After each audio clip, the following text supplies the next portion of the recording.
Hey guys, it's Paradise, and you may not know of this, but we already have had our first hints at what could be in store for Monster Hunter Wilds collaborations. In today's video, we're going to talk about that because it's actually pretty cool. But in addition to this, there's a bunch of cool information that has dropped over the last year that we haven't actually had a chance to include in our other videos. So we're going to wrap up all of that juicy information about Monster Hunter and Capcom in general into one quick and hopefully fun video for you. Plus, we just want to talk about collabs because, well, we love them. One of the highlights for World and the Monster Hunter series in general isn't just the awesome game that has given us years of enjoyment, but also the fact that we get incredible and even insane collaborations. Whenever a new Monster Hunter game is on the horizon, there's always hope for some great crossovers. We've already had amazing ones in the past with The Witcher, Zelda, and even our favorite series, Metal Gear. However, back in March, a single tweet was posted on a Japanese Twitter account that said,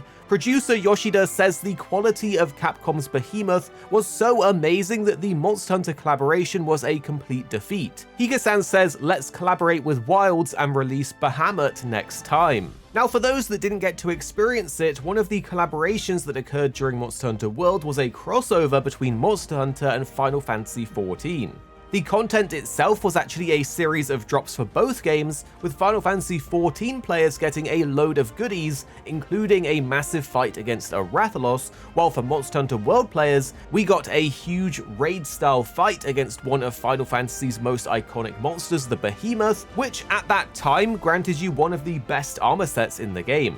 As huge fans of both Monster Hunter and Final Fantasy, we couldn't be more excited to hear about the possibility of Bahamut landing in a collab as well. Bahamut is one of the best summons in the Final Fantasy games, at least in my opinion, so I can't wait for this. Remember, with the expanded scale that is available in Wilds, and the fact that Bahamut has insane abilities like Giga Flare, Terra Flare, and Zeta Flare, we can't wait to see what they will cook up for this if it is actually happening. However, we will need to take this one with caution, as even though the original tweet has blown up, we aren't able to find the actual quote from the source to verify this, but the account looks pretty legitimate, as they are a blog that summarizes news for Final Fantasy XIV. We were, however, able to find this quote from the Crystal Universe, where they were interviewing Yoshi P, and the question they asked is, "Capcom recently announced a sequel to Monster Hunter World. Are there plans for new collaboration events? For example, it would be nice to have an event where you can hunt Morbol from Final Fantasy XIV in Monster Hunter Wilds, or hunt Legiana in Final Fantasy XIV. And the answer was, of course. The relationship between the teams is already good thanks to the collaborations that have already taken place. He says he gets along well with Fujioka, creator of Monster Hunter, and Tokida, the director of Monster Hunter Wilds, and says that like him, they are very passionate about what they do, so at the moment they don't want to get in the way of the final work on Monster Hunter Wilds. But once the development reaches a certain stage, the possibility of collaborations may come up again. And the next part's pretty amazing because he says the funny thing is, this question came up last night when having drinks with Fujioka-san and Tokida-san. Now, we have just literally had a collaboration between Ever Crisis and Final Fantasy, so the Final Fantasy X Monster Hunter collab train is still moving. This is obviously super exciting stuff and we can't wait to see where it leads, but what are some of the collaborations that you guys are hoping for? Just based on historical data, we can take a fair guess at some of the ones that might happen. There will probably be a near collab with 2B, as she's pretty much in everything. The Witcher one in World went down very well, so maybe this time we'll get a Cyberpunk collab.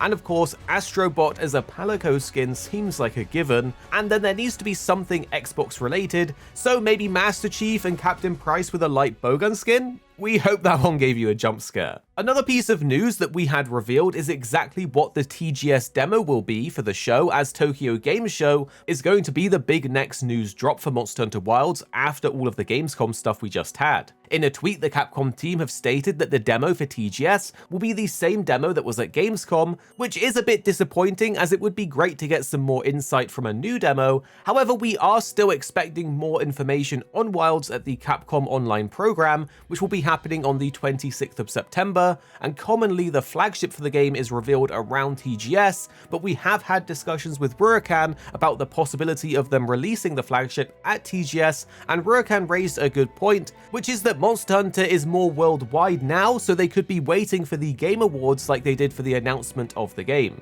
but we will have to wait and see. Another cool bit of information is that Capcom has developed a VR AR Monster Hunter experience in Japan called Monster Hunter Bridge. People were pretty confused when this was first announced, but the website breaks down exactly what it is. They say the attraction will be housed in a cylinder-shaped theater within the XD Hall that will measure approximately 12 meters in diameter and 5 meters in height, and will be created as part of the Osaka Healthcare Pavilion.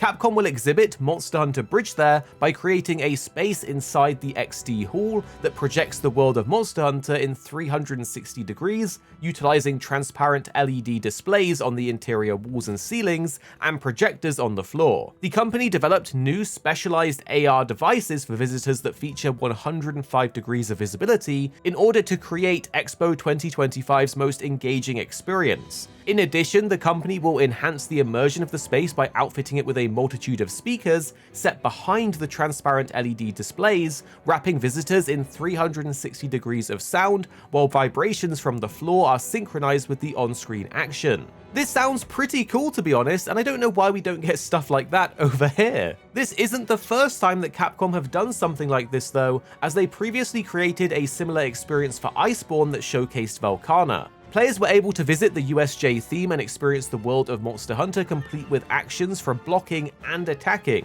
It was all very cool and quite interesting, so we're intrigued to see how the technology has evolved since then and what this new demo will look like, and hopefully Capcom releases a video of it like they have done for the previous one. So there you have it, some cool Monster Hunter information and some exciting things on the horizon. And by the way guys, we have seen some weird sentiment pop up around videos that we cover that aren't exactly the hottest same-day news. We just wanted to say that we're a channel that's covering Monster Hunter and games for everyone.